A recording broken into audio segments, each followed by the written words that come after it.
Окей, проблем според мен в това изиграване. Виктория Мазур, последната от финала на бухалки.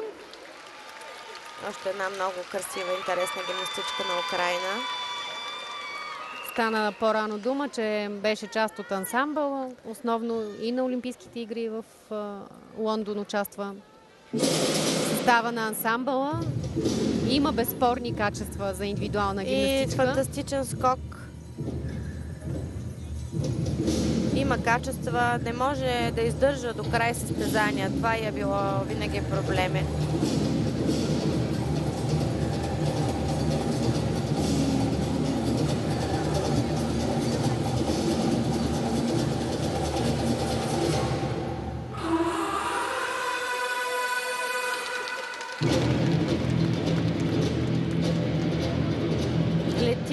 Лети на скокове.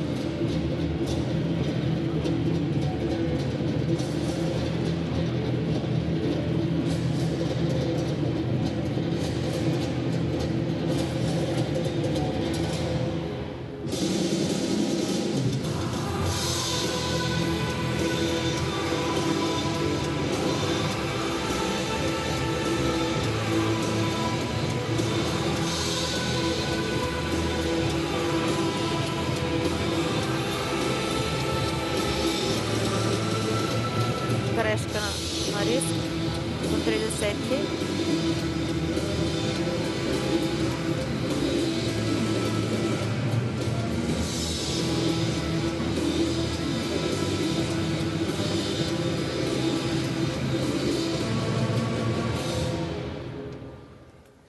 Забавяне на финалната музика.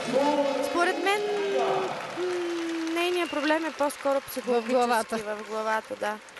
Тъй като тя е с изключителни качества, ние наблюдаваме отстрани как тренира, как работи, прави чудеса, но на килима много рядко успява да го... Това вече на състезание рядко успява да го покаже и да издържи едно съчетание. Ако Ризатинова се храни така от енергията на публиката, то при Мазур има обратна някакъв стресът. Не й помага. Не. Имаше конкуренция в украинския отбор. Нека кажем, Елеонора Романова беше една от основните конкурентки на Мазур за втората място. По-скоро даже Романова беше втора. Да. Това беше обявено за втората. Но премина в Русия. Тя е с двойно гражданство. Рускиня си е по происход. Нейното преминаване в Русия Дерюгина нарече предателство. С неохота говори за това, но спомена